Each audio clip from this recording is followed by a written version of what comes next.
Hello friends, అందరికీ నమస్కారం. Welcome to my channel life of business. ఈరోజు మేమైతే తమిళనాడులో ఉన్న అరుణాచలం గుడికి అయితే వచ్చినాము. సో ప్రజెంట్ చూస్తున్నారు కదా, మొత్తం గుడి లోపల అయితే ఉన్నాము. సో మేమైతే బెంగళూరు మార్నింగ్ స్టార్ట్ అయ్యేసి సో ఈరోజు అయితే దర్శనం చేసుకునేసి నెక్స్ట్ అట్లాగే గుడి ప్రదక్షిణ చేయడానికి అయితే వచ్చినాము. అండ్ ఈ టెంపుల్ యొక్క విశేషాలు ప్లస్ ఈ గుడి యొక్క ప్రత్యేకతలు, ఈ స్థల పురాణము అవన్నీ అయితే మనం తెలుసుకుందాము.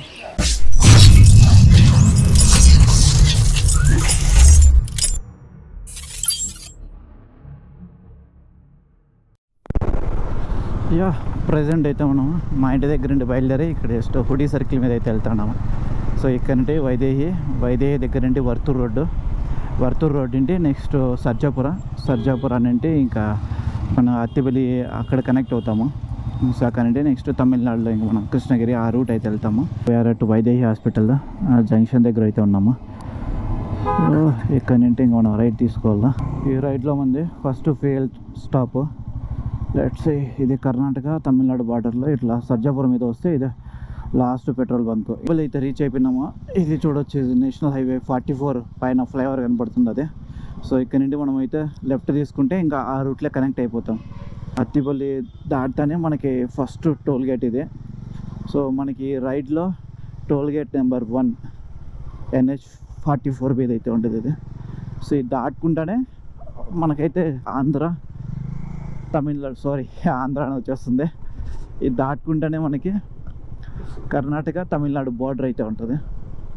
సో ఇక్కడ ఇంకా ఈ బార్డర్ దాటుతానే ఇంకా లెఫ్ట్ సైడ్ అంతా మనకి క్రాకర్ షాప్స్ అయితే ఉంటాయి. సో దివాళీకి అంతా ఇక్కడే అనమాట, మొత్తం స్టాండర్డ్ ఇవంతా. సో ఆ సంబంధించిన వీడియో అంతా మన ఛానల్లో ఉంది. సో దివాళీ క్రాకర్స్ ఇక్కడ ఎట్లా అమ్ముతారు, హోల్సేల్ ప్రైస్లో డిస్కౌంట్ ఎంత దొరుకుతుందో అంతా. సో మన ఛానల్లో అయితే ఇన్ డీటెయిల్ వీడియో ఉంది, ప్లీజ్ వాచ్ చేయండి. అలాగే ఛానల్ అయితే సబ్స్క్రైబ్ చేస్తాను. చూడొచ్చు ఎట్లున్నాయి అసలు వెహికల్స్, మొత్తం లారీలు అంతా ఎట్లున్నాయో. సో ఈ రోడ్ అంతా ఆల్మోస్ట్ ఇట్లే ఉంటుంది సేలం వరకు, ఎందుకంటే ఇవంతా ఎక్కువ గూడ్స్ వెహికల్స్, ట్రాన్స్పోర్టేషన్ వెహికల్స్ ఎక్కువ వెళ్తూ ఉంటాయి కాబట్టి. సో మన జర్నీలో సెకండ్ టోల్ గేట్ ఇదైతే. సో కృష్ణగిరి దగ్గరలో అయితే ఉంది ఇది టోల్ గేట్. ప్రజెంట్ అయితే మనం కృష్ణగిరిలో అయితే ఉన్నాము. ఇక్కడైతే లెఫ్ట్ తీసుకోవాలి మనము. ఇక్కడ కృష్ణగిరి టు చెన్నై రూట్ అయితే వస్తుంది. సో ఆ రూట్కి అయితే కనెక్ట్ అవ్వాలా. సో పైన స్ట్రైట్గా వెళ్ళిపోయినామంటే అది సేలం రూటు. సో ఇట్లా మనం లెఫ్ట్ సర్వీస్ రోడ్ తీసుకొని సో ఒక 500 మీటర్స్ తర్వాత లెఫ్ట్ తీసుకున్నామంటే అది Krishnagiri to Chennai route. So ఆ రూట్లో మనం 1 కిలోమీటర్ అటు వెళ్ళి మళ్ళీ రైట్ తీసుకోవాలి తిరువన్నామలకి. బోట్స్ అయితే మాత్రం ప్లెంటీగా ఉంటాయి ఇక్కడ. సో డైవర్షన్ తీసుకునేదానికి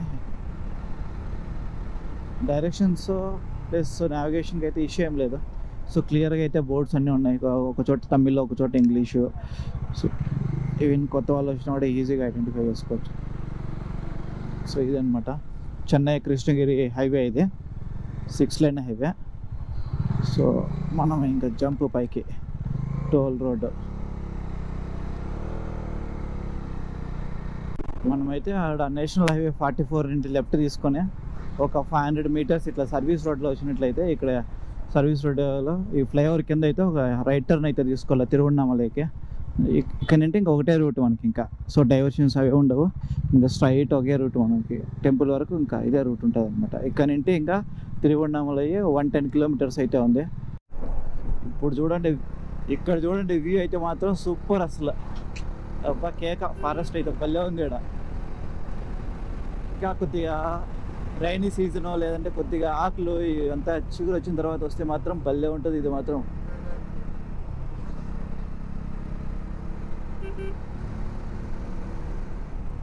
సూపర్ ఉంది అసలు ఇది ఫారెస్ట్ రోడ్ మొత్తం అంతా. ఇప్పుడు సమ్మర్ కాబట్టి మొత్తం ఆకులన్నీ రాలిపోయినాయి, చెట్లన్నీ బోడీకి కనపడుతుంటాయి. సో ఇన్ కేస్ మంచిగా చెట్లన్నీ చిగురించి ఉంటే మాత్రం భలే ఉంటుంది అసలు. ఇప్పుడైతే ప్రజెంట్ టీ బ్రేక్ తీసుకుందాం. సో కంటిన్యూగా వస్తున్నాము, కొద్దిగా నిద్రమప్పు కూడా వీడుతుంది. ఇప్పుడైతే చూడొచ్చు ఈ పక్క సన్ రైజ్ మొత్తం ఎట్లా వస్తుందో సూపర్ ఉంది. మనకి ఇట్లా తూర్పుకు పోయే రూట్ అయితే వస్తే మాత్రం సన్ రైజ్ మాత్రం బాగా కనపడుతుంది. మనం ఇట్లా దక్షిణం సైడ్ వెళ్తాం కాబట్టి సైడ్లో ఇట్లా వస్తాను సూర్యుడు. ప్రజెంట్ అయితే మేము మత్తూర్ బైపాస్ అనుకోండి, ఇది మత్తూరు బైపాస్లో అయితే వెళ్తున్నాము. వెళ్ళే కొద్ది వ్యూలు మాత్రం సూపర్ ఉన్నాయి అసలు. కేక చూడొచ్చు మీరు, బాగుంది వ్యూస్ అయితే మాత్రం కేక కేక. సన్ రైజ్ ఒక్కో చోట ఒక బ్యూటిఫుల్ ఎక్స్పీరియన్స్ అయితే. సామిరంగా అన్నిట్లో ఉన్నాయి. ఇంకా సడన్గా చూస్తే ఐచర్ లోపల ఏదో నోట్లు కట్టలు పోయినట్లు ఉంది మొత్తం.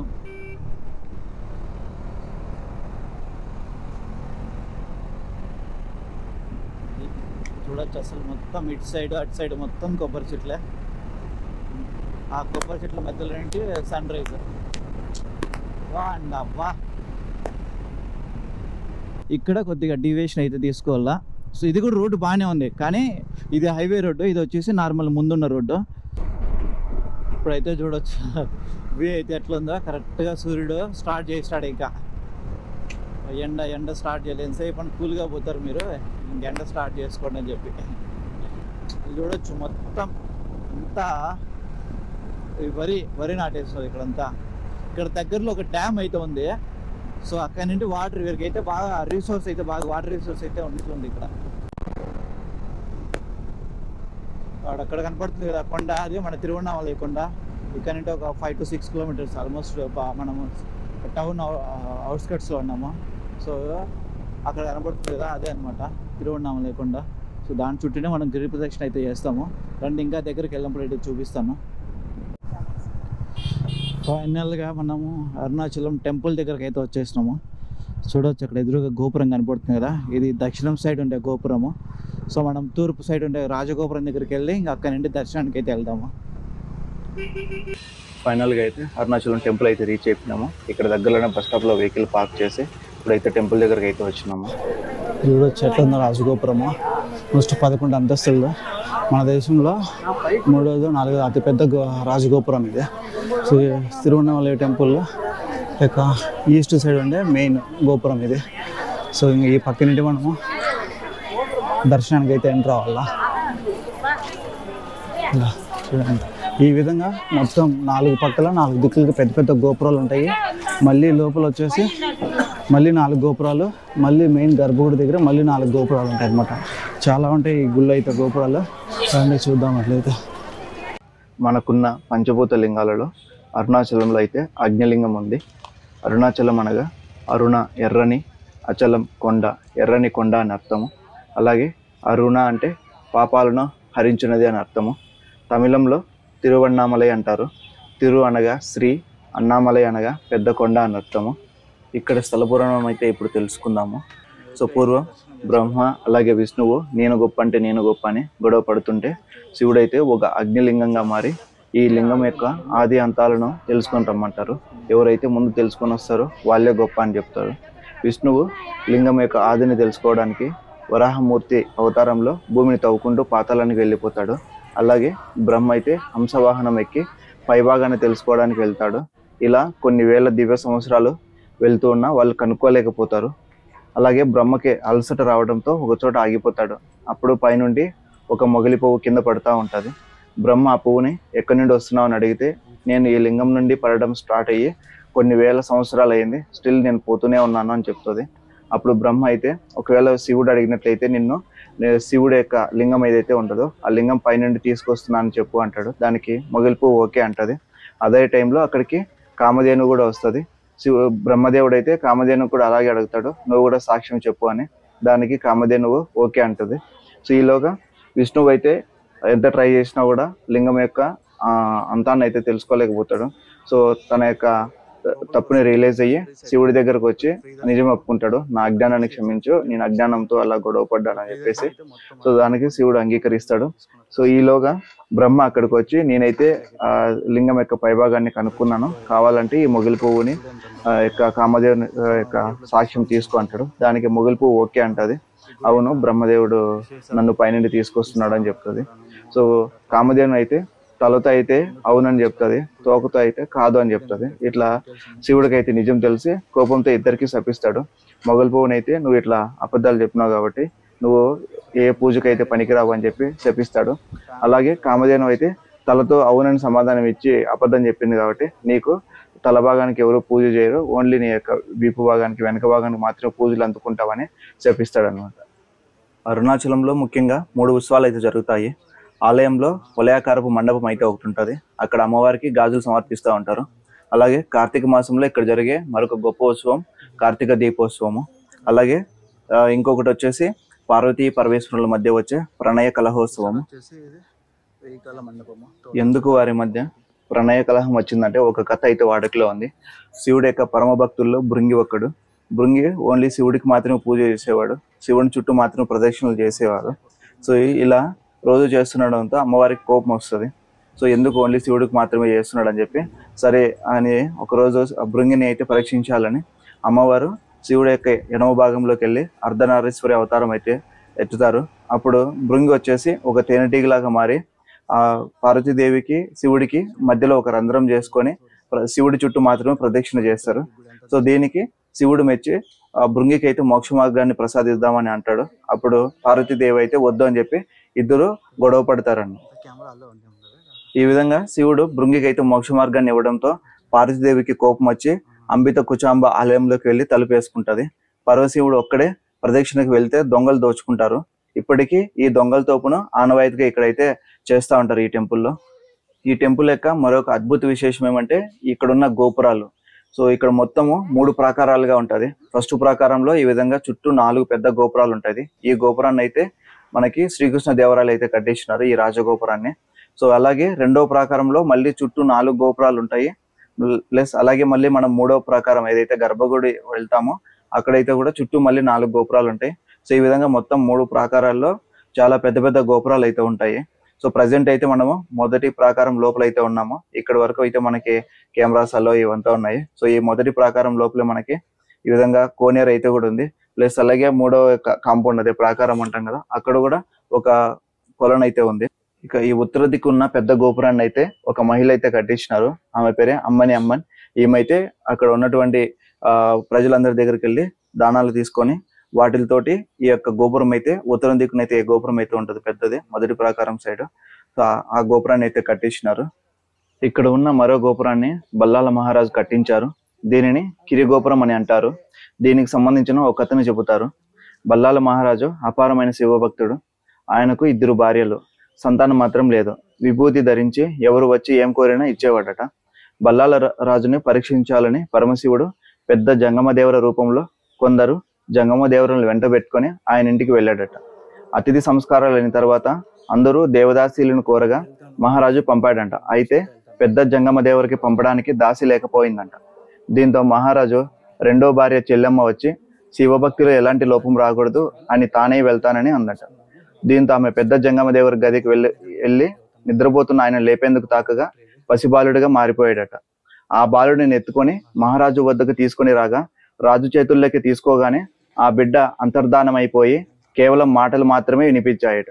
నీకు బిడ్డలు లేరని బాధపడవద్దు, నేను నీ కుమారుడని, నీవు చనిపోయిన తర్వాత నీకు అగ్ని సంస్కారం నేనే చేస్తాను అని శివుడు వరం ఇచ్చాడట. బల్లాల మహారాజు చనిపోయిన రోజున ఇప్పటికీ అరుణాచల క్షేత్రంలో శివలింగం వద్దకు వచ్చి మరణ వార్తను తెలియజేస్తూ పత్రిక చదువుతారు. అనంతరం ఆలయ తలుపులు మూసివేస్తారు. ఉత్సవమూర్తి పల్లకిలో అభిత కుంచాభ సంబేతుడై బల్లాల మహారాజు రాజధానిగా చేసుకుని పరిపాలించిన పల్లి కొండపట్టు వెళ్తాడు. ఉత్సవమూర్తికి స్నానం చేయించి బల్లాల దేవుడికి ఆబ్దికం పెట్టి తిరిగి ఆలయానికి తీసుకొస్తారు. అభిషేక అనంతరం స్వామి దర్శనానికి అనుమతిస్తారు. 6-7 శతాబ్దాలుగా పరమశివుడే తన భక్తుడికి తద్దినం పెడుతున్న ఏకైక క్షేత్రం అరుణాచలం. ఈ బల్లాల మహారాజే ఈ గోపురాన్ని కట్టించాడు. ఫైనల్గా మేమైతే దర్శనం చేసుకొని ఇప్పుడైతే బయట వస్తున్నాము. ఇంకా సాయంత్రం అయితే గిరి ప్రదక్షిణ చేస్తాము. సో ఈ అరుణాచలంలో మెయిన్ గిరి ప్రదక్షిణ. సో పున్నమి రోజు వచ్చిందంటే ఎక్కలేని జనాలంతా వచ్చి ఇక్కడ దేవుడి చుట్టూ ఆ కొండ చుట్టూ గిరి ప్రదక్షిణ అయితే చేస్తారు. సో ఈ రోజు అయితే మేము ప్రజెంట్ ఇప్పుడు దర్శనం అయిన తర్వాత ఇంకా ఈవినింగ్ వరకు రెస్ట్ తీసుకొని గిరి ప్రదక్షిణ అయితే స్టార్ట్ చేస్తాము. సో ఇప్పుడైతే ఈవినింగ్ టైం అయింది. మేమైతే ఇక్కడ కొండకి ఎదురుగా ఉన్న ఇక్కడైతే మనం కర్పూరం అంటించి ఇక్కడ నుండి మనకు గిరి ప్రదక్షిణ అయితే స్టార్ట్ చేస్తాము. సో మనం ఈ గిరి ప్రదక్షిణ మొత్తం 14 కిలోమీటర్లు అయితే ఉంటుంది. సో ఈ 14 కిలోమీటర్లు కూడా మనకి అక్కడక్కడ శివలింగాలు అయితే మొత్తం 8 శివలింగాలు ఉంటాయి, ఒక్కొక్క దిక్కుకి ఒక్కొక్క మూలకి ప్రతీకగా. సో అవన్నీ దర్శనం చేసుకుంటూ వెళ్తాము. మెయిన్ ఈ కొండ చుట్టూ మనం తిరగడం వల్ల మనం ఉన్న పాపాలన్నీ పోయి అలాగే మనకి నెక్స్ట్ జన్మ లేకుండా ఈ జన్మలోనే ఉన్న కర్మ ఫలాలన్నీ పోతాయనేసి నమ్మకము. అలాగే ఈ కొండల చుట్టూ ఉన్న ఏవైతే దివ్య ఔషధాలు వనమూలికలు ఏవైతే ఉంటాయో ఆ కొండ చుట్టూ మనం తిరుగుతూ ఉండడం వల్ల వాటి వల్ల మనలోని ఉన్నటువంటి ఏమైనా రోగాలు ఎటువంటి కీడు ఏమన్నా కూడా పోతుందని ఇక్కడ నమ్మకము. అలాగే ఈ యొక్క గిరి ప్రదక్షిణ అనేది పుణ్యం అనేదే కాదు, ఎప్పుడు జరుగుతూ ఉంటుంది. ఎండ వాన గాలి నీరు అనే ఇది లేకుండా ఎవరో ఒకరు గిరి ప్రదక్షిణ చేస్తూనే ఉంటారు. సో అట్లుంటుంది అనమాట. ఇక్కడ మనతో పాటు సో మన పక్కన కూడా దేవతలు అలాగే జంతువులు మనుషులతో పాటు గిరి ప్రదక్షిణ ఆ శివుడి చుట్టూ గిరి ప్రదక్షిణ చేస్తూ ఉంటాయి నమ్మకము. ఇక్కడ కార్తీక మాసం వచ్చిందంటే కొండపైన ఒక 30 టన్నుల వరకు జ్యోతిని పెట్టి అంటిస్తారనమాట. ఆ జ్యోతి ఆల్మోస్ట్ 25 కిలోమీటర్స్ వరకు వెలుగునిస్తుంది. సో ఆ కాంతి వల్ల మనలోని అజ్ఞానాన్ని మొత్తం పోతుందని ఇక్కడ నమ్మకము. ఓకే, మనమైతే ఇంకా అక్కడ కర్పూరం అంటించేసి ఇట్లా గిరి ప్రదక్షిణ స్టార్ట్ చేస్తేనే ఫస్ట్ వచ్చేది మనకి ఇంద్రలింగం ఇక్కడ. సో మొత్తం ఈ గుడి చుట్టూ 8 లింగాలు అయితే ప్రతిష్ఠించారు. ఒక్కొక్క దిక్కుకు ఒక్కొక్క లింగము. ఇంద్రలింగం 4 దిక్కులు 4 మూలలు కలిపి మొత్తము 8 లింగాలు అయితే ఉంటాయి. సో దీంట్లో ఫస్ట్ వచ్చేది మనకి ఇక్కడ ఇంద్రలింగము. సో మనమైతే గిరి ప్రదక్షిణ చేసుకుంటూ వెళ్ళేటప్పుడు మొత్తం ఒక్కొక్క లింగాన్ని దర్శనం చేసుకుంటూ వెళ్ళాలి.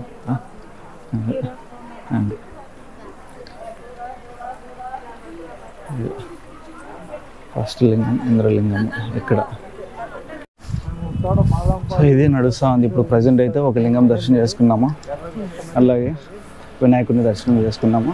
సో మనకి 4 దిక్కులు ఒక 4 మూలలు అగ్నిమూల అలాగే నైరుతి మూల అన్నట్లు, అలాగే తూర్పు పడమర దిక్కులు ఉన్నట్లు అట్లా 4 దిక్కులు 4 మూలలు కలిపి మొత్తం 8 లింగాలు అయితే ఉంటాయి. సో ఇక్కడైతే ఫస్ట్ మనము ఇంటి నుండి స్టార్ట్ చేసినట్లయితే క్లాక్ వైజ్ డైరెక్షన్లో ఫస్ట్ వచ్చే మూల అగ్నిమూల కాబట్టి సో ఇక్కడైతే అగ్నిలింగం అయితే వస్తుంది. ఫస్ట్ అగ్నిలింగాన్ని అయితే దర్శించుకుంటాం. సో మొత్తం ఈ గిరి ప్రదక్షిణ అయితే ఎంత ఉంటుందంటే మొత్తం 14 కిలోమీటర్లు అయితే ఉంటుంది. సో 14 కిలోమీటర్లు మనకైతే తార్ రోడ్డు అంతా ఏర్పాటు చేస్తున్నారు. సో బస్సులు వెహికల్స్ అంతా వెళ్ళడానికి అయితే బాగానే ఉంటుంది రోడ్డు. సో మెయిన్గా ఏమంటే అందరూ నైట్ టైం పున్నం రోజు నైట్ టైము అట్లా తిరిగేస్తారు, లేదంటే అర్లీ మార్నింగ్ 9 లోపల తిరుగుతారు. ఎందుకంటే ఇదంతా తార్ రోడ్డు కదా. సో మనకి ఎండ ఎక్కువైందంటే ఈ రోడ్డు నడిచేదానికి కష్టం అవుతుంది.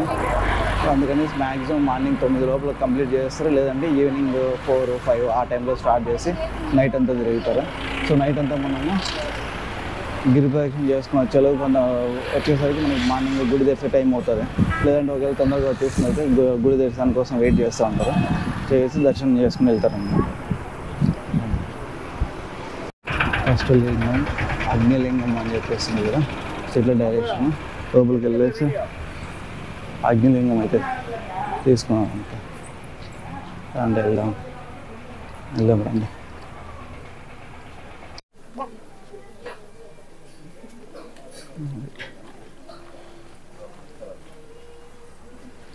మనకి శివలింగం అయితే లోపల అయితే చలో నెక్స్ట్ అయితే ఇంకా స్టార్ట్ చేద్దాం. అదనమాట అయితే అగ్నిలింగం చూసుకొని మళ్ళీ మనం గిరి ప్రదక్షిణ చేసే రోడ్లోకి అయితే వచ్చేసినాము. సో ఇంకా నడుచుకుంటూ వెళ్తున్నాం. ఇక్కడైతే ఏడున్నాడు మా పెద్ద సైకో, ఈడొకడు చాలు. ఓం నమ శివాయ, హర హర మహాదేవ, శంభో శంకర. ఇది పెద్ద సైకో. వీడిని భరించేది మా చెల్లెలు, పాపం అమాయకురాలు చెల్లెలు భరిస్తూ ఉండాలి. ఇది ఇట్లే పెట్టేస్తా యూట్యూబ్లో. ఇట్లా వచ్చిన అయితే మనకి ఇక్కడైతే అమ్మవారి గుడి అయితే ఉంటుంది. సో మామూలుగా అయితే దిష్టి తీస్తారు.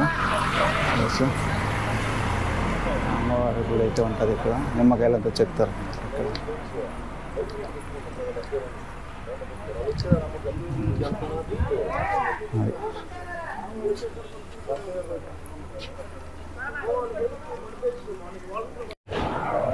ఇది అమ్మవారి గుడి లోపల.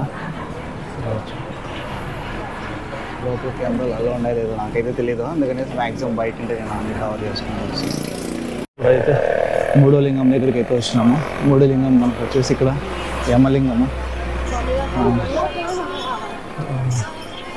ఇదైతే 3 కిలోమీటర్లు అయితే దాటి వచ్చినాము.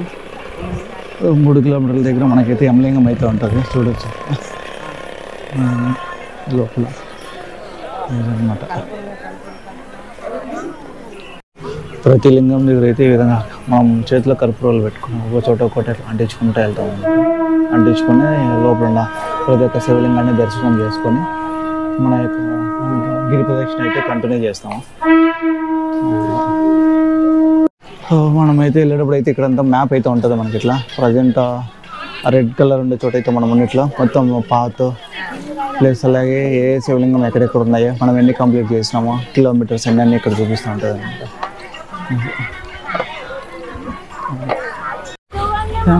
ప్రజెంట్ మనం అయితే నైరుతి లింగం, సో ఈశాన్య మూల నుండి నైరుతి మూలకి అయితే వచ్చినాము ఇప్పుడు. అండ్ లోపలికి వెళ్ళి దేవుని దర్శనం చేసుకున్నాం అట్లయితే.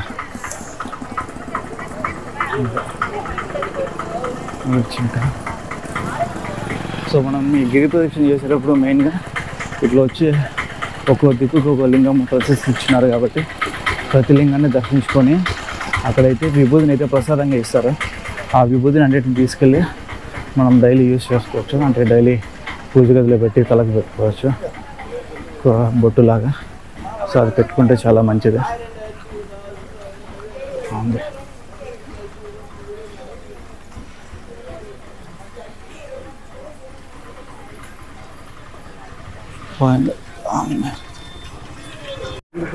ప్రజెంట్ అయితే మనం వరుణలింగము, ఇది ఆల్మోస్ట్ ఎగ్జాక్ట్ గుడికి బ్యాక్ సైడ్ ఆపోజిట్ సైడ్లో ఉంటుంది. సో మనం ఇప్పటికైతే హాఫ్ డిస్టెన్స్ కంప్లీట్ చేసేస్తాము. ఇప్పటికే 14 కిలోమీటర్స్లో 7 అయితే కంప్లీట్ చేసేస్తాము.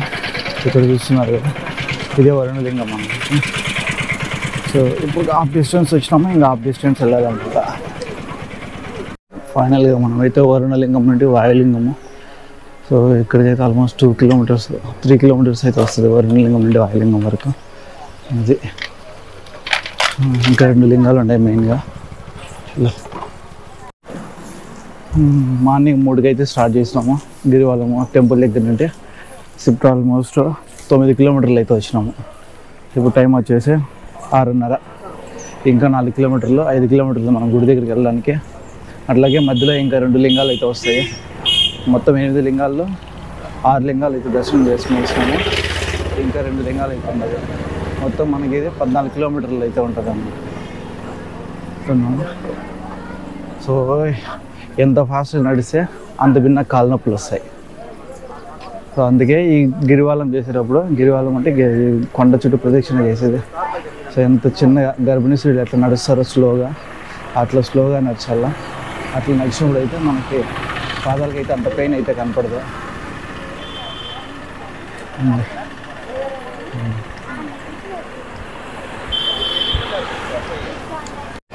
మీరు ఇక్కడ చూస్తున్నారు కదా, ఇదే కొండ మొత్తం అరుణాచలం కొండ. ఆల్మోస్ట్ ఈ కొండ చుట్టూ మనం తిరుగుతుండదు. పైన కార్తీక మాసం వచ్చినప్పుడు అయితే ఆ కొండ మీద అయితే ఆల్మోస్ట్ 3 టన్నులంతా ఒత్తి నూనె అంతా పెట్టేసి కార్తీక దీపం అయితే వెలిగిస్తారు పైన. సో ఈ చుట్టుపక్కల ఆల్మోస్ట్ మనకి 50 కిలోమీటర్స్ వరకు అయితే ఆ జ్యోతి అయితే కనబడుతుంది ఆ కొండ మీద. కార్తీక మాసం రోజు, కార్తీక పూర్ణమి రోజు అనిపిస్తున్నట్లయితే. సో ఇది ఈ కొండ చుట్టూ మనం తిరుగుతున్నాము.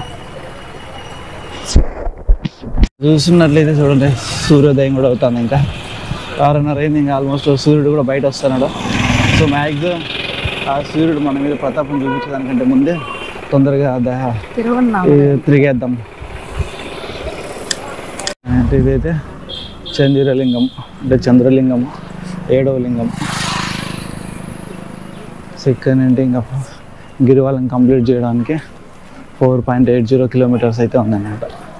చలో 4.80 అప్రాక్సిమేట్లీ 1 అవర్ పట్టచ్చు. ఇంకా రండి, ఇంకనే కనపడదు. ఇంత దూరం నడుచుకుంటూ వచ్చాము కదా, సో ఇంకనే ఆ పెయిన్స్ ఇప్పుడు కనపడతాయి ఇంకా నడచాలంటే.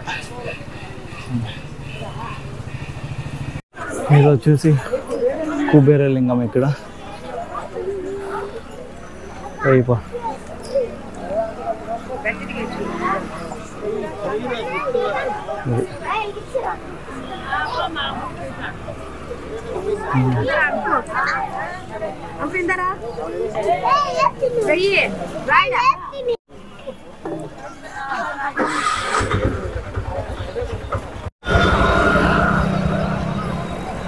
ఇక్కడ మీరు చూస్తున్నారు కదా, దీన్నే మోక్ష మార్గం అంటారు. సేమ్ లేదు, అటు సైడ్ నుండి భక్తులు ఈ పర్టికులర్ ప్రాంతం నుండి బయట వచ్చారనమాట. పర్సనల్గా అట్లా దీన్ని మోక్ష మార్గం అంటుంది.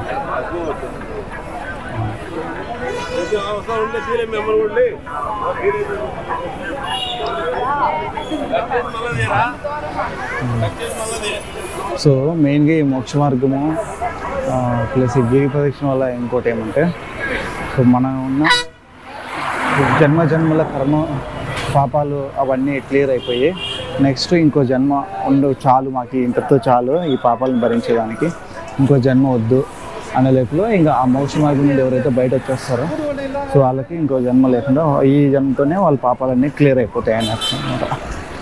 అది మెయిన్ గిరి ప్రదక్షిణ చేయడంలో కూడా.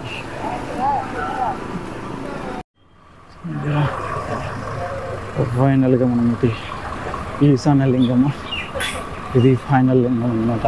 ఇది ఉన్నాయి 8 లింగాల్లో ఈ గిరివాలం వేసే టైంలో. ఇంక ఇక్కడ నుండి మనకి మెయిన్ టెంపుల్ 2 కిలోమీటర్స్ డిస్టెన్స్లో ఉంది. ఈ 2 కిలోమీటర్స్ నడిస్తే మనం ఇంకా మెయిన్ టెంపుల్కి వెళ్తున్నట్లయితే. సో ఇదే అనమాట ఈశాన్య లింగం.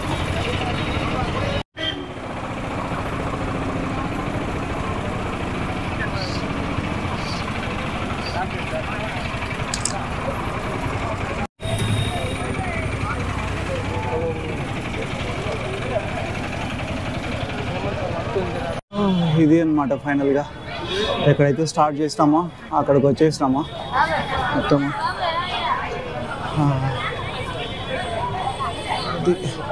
Tiruvannamalai main temple. ఇంకా దర్శనానికి అయితే వెళ్ళాలా. సో నేనైతే తొందరగా వచ్చేసినాను, ఇంకా వీళ్ళ కోసం వెయిట్ చేస్తున్నా. వీళ్ళు వస్తే ఇంకా దర్శనానికి అయితే వెళ్తాను. ఫైనల్గా అయితే గిరివలం కంప్లీట్ చేసుకున్నాము. ఇక నెక్స్ట్ చలో బ్యాక్ టు ప్లేస్. ఇప్పుడే ఎండ భారీగా ఉంది. టైం చూస్తే 8:30 అంతే. ఎండ మాత్రం భారీగా ఉంది. ఇది చూడొచ్చు. గిరివలం పోయిన వాళ్ళంతా ఇంకా వస్తూ ఉన్నారు. వీళ్ళంతా మార్నింగ్ టైంలో స్టార్ట్ చేస్తారు. మ్యాక్సిమం 9 లోపల చేయొచ్చు. సో 9 దాటిందంటే ఈ తమిళనాడు ఆల్రెడీ ఎండలు ఎక్కువ. సో ఇంకా ఈ 9 తర్వాత అంటే కష్టమే, ఇంకా చాలా కష్టం అవుతుంది. కింద కాలుతూ ఉంటుంది. మొత్తం తార్ రోడ్డే కాబట్టి మొత్తం కాళ్ళని కాలిపోతుంటాయి. అందులోనే చెప్పులు లేక నడుస్తాము. ప్లస్ ఇంకా పైన ఇంకా మన సూర్యన్న ఫుల్గా వేడి మీద ఉంటాడు. మంచి ఫోక్సింగ్ లైట్లు వేస్తూ ఉంటాడు పైనంటే సరిపోతుంది. కింద పెను మీద దోశ వేసి ఆయిల్ వేసి దోశ వేస్తే ఎట్లా కాలుతుందో అట్లా కాలుతూ ఉంటుంది కింద.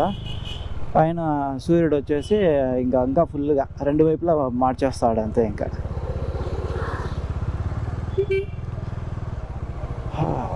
తమిళనాడు నార్మల్గానే హీట్ ఎక్కువ, ప్లస్ ఎండలు హ్యూమిడిటీ లాగా ఎక్కువ ఉంటుంది. ఇంకా అందులోనే ఇంక ఎండాకాలం వస్తే ఇంకా చెప్పే పని లేదు, అంత ఘోరంగా ఉంటుంది. చలో చలో చలో చలో పోదాం. వావ్, సూపర్ ఉంది వ్యూ. అసలు కొండల చెట్లు రోడ్డు నుండి వెళ్ళేటప్పుడు చల్లగా ఉంటుంది. ఎండ అనేది తగలదు అసలు. Super super.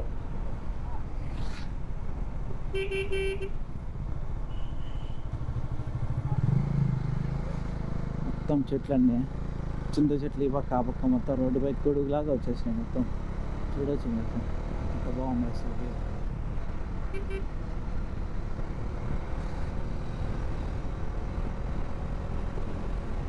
మనమైతే తిరువన్నామలైకి అయితే ట్రైన్స్లో అవైలబుల్స్ ఉన్నాయి. అలాగే బెంగళూరు నైట్ అయితే 200 కిలోమీటర్స్. ఇప్పుడు కార్తీక పున్నమి అట్లా మామూలు మంత్లీ పున్నమి అట్లా వచ్చిందంటే మన ఆంధ్ర నుండి కూడా బస్సులు డైరెక్ట్గా తిరువన్నామలైకి అయితే ఉంటాయి.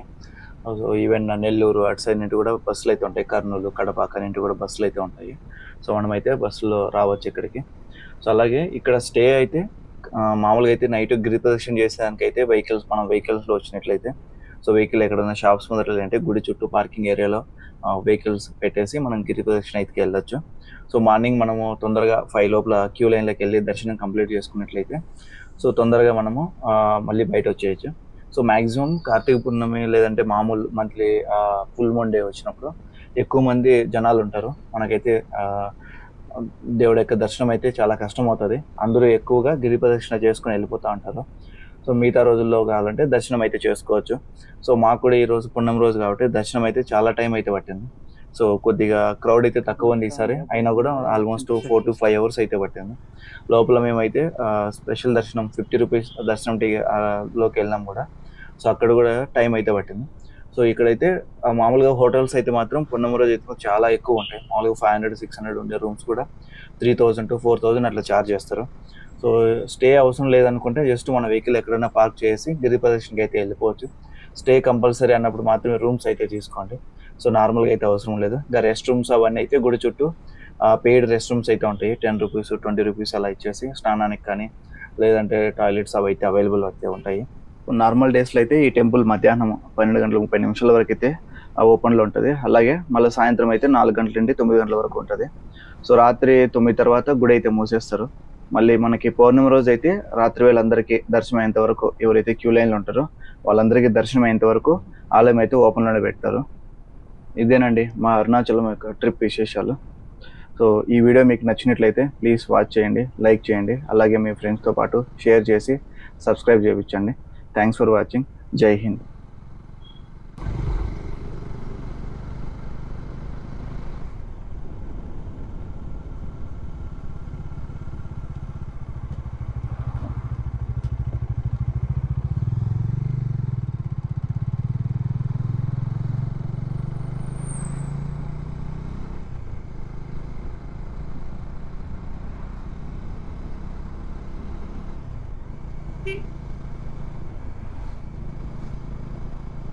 Beep.